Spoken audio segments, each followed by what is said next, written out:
샬롬 1월 21일 목요일 아침 묵상입니다. 자, 오늘 말씀은 신약성경 마태복음 5장 17절부터 26절까지 말씀입니다. 자, 오늘 말씀에서 예수님은 율법을 없애러 온 것이 아니라 완성하러 왔다. 이렇게 다시 한번 당신이 이 땅에 오신 그 이유에 대해서 유대인들에게 지금 설명을 하는 거예요. 유대인들 사이에서 예수는 율법을 거스르는 자, 율법을 없애러 온 사람이라는 선입견이 있었거든요. 그러니까 마태가 오늘 이제 그 본문의 말씀을 유대인들에게 전하면서 예수님은 율법을 없애거나 거스르려고 오신 분이 아니라 율법을 완성시키러 오신 분이 예수님이다라고 이제 그 이야기를 하고 20절 말씀을 잘 봐야 되는데 여기만 딱 띄어서 보면 마치 율법을 지키지 않으면 자, 하늘나라에 들어가지 못한다라는 그 구절만 보면 거봐라. 천국에 가기 위해서는 율법을 지켜야 한다. 지금 이렇게 이해하기가 쉬운데요. 자, 이상하게도 오늘 이 마태복음의 산상수훈의 이 말씀은 누가복음, 마가복음 없어요. 이방인들에게 전할 때 이게 정말 중요하다고면 천국에 들어가는데 이게 정말 복음을 받아서 구원받는데 가장 중요한 핵심 이유였다면 없을 리가 없거든요. 왜냐하면 유대인들보다 외국 사람들이 훨씬 더 율법을 잘 지켜야 하기 때문입니다. 그죠? 익숙치 않으니까. 그런데 오늘 본문을 이제 이해하기 위해선 제가 계속해서 반복해서 얘기하지만 유대인들에게 쓰여진 글입니다. 이 편지는 마태복음은 자 유대인들은 이미 태어날 때부터 하나님의 백성이라는 확신을 갖고 있는 사람들이에요. 왜요? 아브라함의 후손이기 때문에 자 나는 태어나면서 피가 하나님 백성 벌써 여기서 그냥 이게 도장 받고 시민권 받고 나왔어요. 자 그런데 모세 율법을 지키지 않으면 이 시민권이 갱신이 안 된다 이렇게 생각이 되는 거예요. 그러니까 이제 율법을 잘 지키면 이제 계속해서 유지가 되지만, 그러니까 이제 이 사람들의 구원은 조건적인 거예요. 우리가 예수를 믿으면 구원이 보장받잖아요. 완전 도장을 받습니다. 그리고 내 스스로 예수님의 구주라는 것을 부인하지 않는 한, 예수를 버리지 않는 한 하나님 자녀답게 그 나라 시민, 천국 시민답게 못 살다 할지라도 구원은 유지가 되죠. 그런데 이스라엘은 사람들은 아니에요. 아브라함의 후손이라고 태어나서 태어나면서부터 천국 시민이지만 율법을 지키지 않으면 시민권이 갱신이 안 돼요. 그러니까 이들이 생각하는 구원의 시민권은 하늘나라 시민권은 매번 갱신되는 시민권이에요. 영원한 시민권이 아닙니다. 그러니까 항상 제한적이고 조건적이죠. 율법에 따라서. 자, 오늘 그 상황을 잘 이해하지 못하면 예수님이 마치 율법을 지켜야만 하늘나라에 들어간다라고 주장한 것 같지만 오늘 본문에서 마태가 예수님을 유대인들에게 소개하면서 예수님은 그러니까 유대인들에게 있어서 그 율법이 얼마나 중요해요. 자기들의 이 그 하늘나라 백성 천국 가는 그 이 시민권에 계속 갱신을 할 수 있는 조건인데 자 그런데 예수님이 그 율법을 없애거나 아니면 이게 막 무시하려고 오신 분이 아니고 예수님은 율법을 완성시키러 오신 분이다. 그러면서 20절에 율법학자나 바리새파 사람들보다 의롭지 않으면 결코 하나님 나라에 들어가지 못합니다. 하면 일반 사람들은 어떻게 될까요? 망했다 이 생각하잖아요. 그러니까 예를 들어 자 학부모 이제 그 고3 이제 수험생 부모들을 모아놓고 이제 회의를 이제 어떤 사람이 강의를 하는데 여러분 막 A라는 학생을 얘기해요. 이 학생처럼 하지 않으면 그냥 인생 망했다고 생각하면 됩니다. 그 학생은 전교 1등입니다. 그러면 나머지 학생 부모들은 무슨 생각하겠어요? 망했다 이 생각하겠잖아요. 큰일 났다. 예수님이 이 이야기를 한 건 그렇게 해서 천국 들어간다는 게 아니에요. 왜냐하면 이거 지금 우리가 잘 이해해야 되는 게 뭐냐면 이 사람들은 그냥 나는 하나님의 백성은 맞아요. 무조건 맞는데 태어나면서 하나님 백성인데 이 백성 하나님의 백성인 거를 잘 이제 유지하려면 모세의 율법을 지켜야 한다라는 생각을 갖고 있는 사람이에요.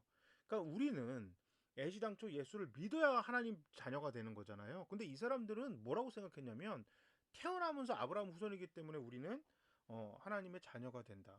뭔가 좀 이상하죠. 그러니까 뭔가 이상해요. 그러니까 은혜로 구원받는 게 아니라 아브라함의 후손이라는 피, 혈통으로 구원받는 거라고 생각했어요. 그러니까 혈통과 모세 율법 이 두 가지가 구원의 조건입니다. 그러니까 예수님은 그걸 건드리신 거예요. 율법은 지켜야 하고 율법은 하나님 자녀답게 사는 그 율법은 꼭 필요하고 완성해야 하는데 그 이유가 구원받기 위한 것이 아닙니다. 예수님께서 그 이야기를 하기 위해서 20절에 이 마태가 예수님의 그 말씀을 집어넣었어요. 그러니까 사람들이 어떻게 생각할까요? 예수가 우리가 듣던 사람이랑 다르네. 그러면서 21절부터 모세의 율법 살인하지 말라. 그런데 살인은 우리 그 당시 사람들이 난 누가 살인을 해? 사람을 죽이면 안 되지. 그런데 형제를 미워하는 것이 살인하는 것입니다. 자, 보세요. 22절에 보면 이렇게 얘기합니다. 예물을 드리다가 원망하고 있는 것이 생각나면 그 뭐예요? 예수님 조금 전에 말씀대로 하면 살인죄를 저지른 거잖아요. 그러면 너는 살인자이기 때문에 살인을 저질렀기 때문에 지금 와서 예물을 제단 앞에 드리면 하나님이 그 예물 받지 않으세요. 그러니까 어떻게 해라? 먼저 가서 화해해라. 살인죄에 대한 그 쥐면 안 되지 않냐. 그리고 나서 돌아와 드려야 한다. 자, 그러면서 뭐라 그래요? 이렇게 이게 그게 이제 예수님께서 그 설명을 하시면서 재판에 관한 거를 이제 비유를 이제 드시면서 예수님께서 이제 25절, 26절 법정 들어갈 때도 마찬가지지 않냐? 너 재판 받기 전에 이거 저기 뭐냐 그거 금전 문제 해결하지 않으면 어떻게 돼? 너 감옥에 가든가 아니면 그것 때문에 저기 뭐냐 너 그 곤란한 일 당할 거잖아. 마치 그거랑 같다. 그러니까 예수님이 모세 율법을 다시 해석해 주세요. 그러니까 이게 뭐냐면 율법을 준 건 자녀답게 살기 위해서예요. 자녀 되기 위해서 율법을 준 게 아니라. 근데 이스라엘 사람들은 자녀 되기 위해서 율법이 필요했거든요.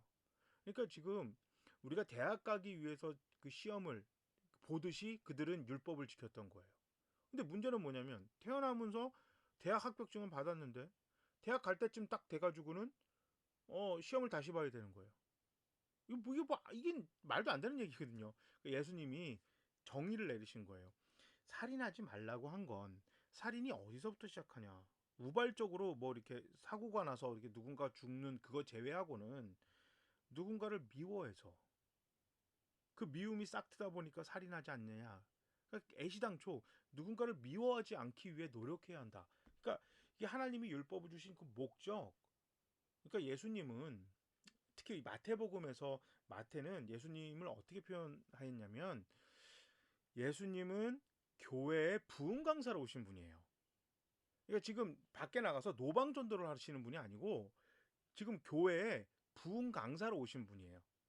그러니까 부흥 강사로 온 그 교인들에게 여러분들 그렇게 신앙하고 나서 신앙 생활을 그렇게 하면 그렇게 하고도 여러분 하나님 백성이라고 할 수 있습니까?